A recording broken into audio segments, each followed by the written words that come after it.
So here is a massive, fascinating paradox for you. What exactly happens when the electric vehicle revolution completely outpaces the power grid? Right now, we're witnessing this historic, incredible push to electrify commercial fleets and our everyday transportation. But there's a huge unspoken bottleneck holding the whole thing back. Our current, slow-moving electrical grid simply cannot keep up with the skyrocketing demand for high-power charging. So how on earth do we keep these fleets moving when the infrastructure just literally isn't there yet? Well, welcome to this explainer. Today, we are exploring a really practical, innovative solution to this exact problem. We're going to look at how mobile EV charging is serving as this vital bridge, connecting our current grid limitations directly to a fully electrified future. We're diving into the data, the engineering, and the real-world applications of off-grid charging solutions that are totally reshaping how fleet operators keep their vehicles powered. Let's dive in and see how this is about to change the supply chains we rely on every single day. Okay, here's our roadmap. We'll start with the EV charging bottleneck. Then we'll enter the world of mobile EV charging, take a look under the hood, and unpack the clean fuel advantage. Finally, we'll look at real-world applications and how this is future-proofing fleets. All right, kicking things off with Part 1, the EV charging bottleneck, grid delays versus fleet demands.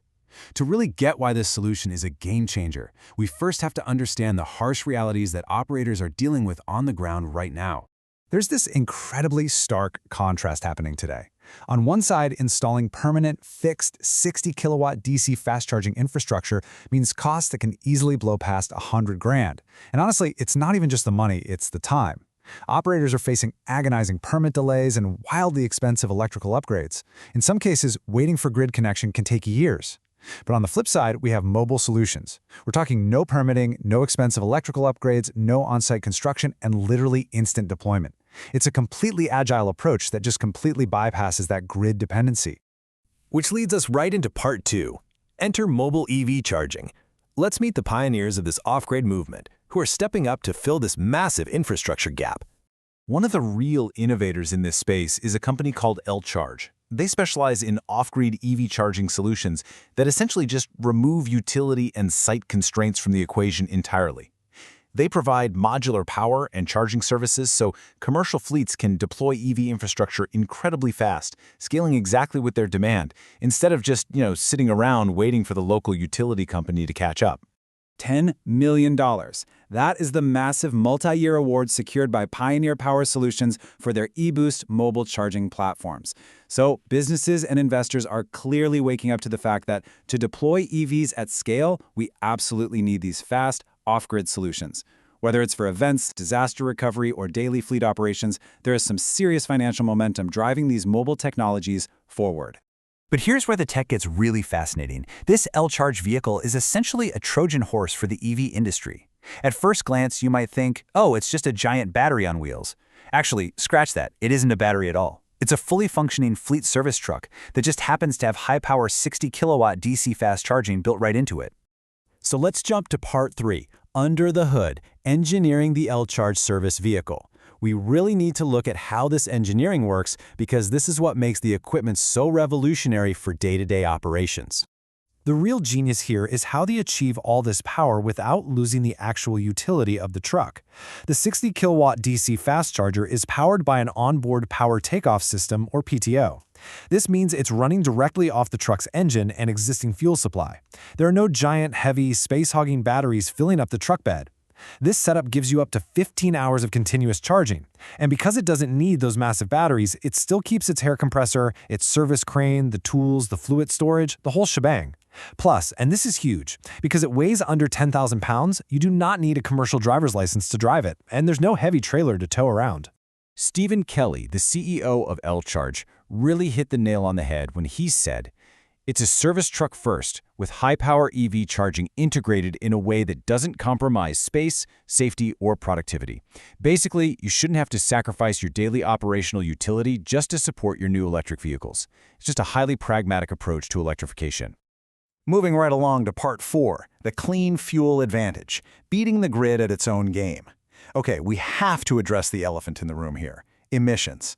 You're probably thinking, if these mobile chargers run on fuel, how is that green? Well, Let's look at how burning transitional fuels off-grid is often literally more environmentally friendly than plugging directly into the state power grid. Both L-Charge and e-Boost use clean fuels. L-Charge relies on natural gas and renewable natural gas, which yields significantly less greenhouse gas emissions than conventional gas or diesel. Meanwhile, e-Boost utilizes propane and renewable propane. This emits fewer greenhouse gases than grid power, especially in states that still rely heavily on coal, and far fewer than diesel. Because these fuels are incredibly efficient, they act as an immediate, greener bridge compared to traditional internal combustion engines. And the data totally backs this up.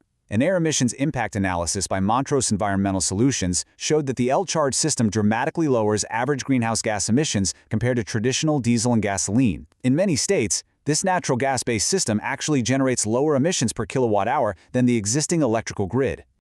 But it's not just greenhouse gases we're talking about here.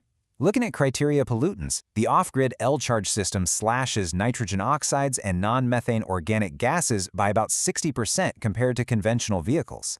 And it cuts carbon monoxide emissions by an astonishing 90%.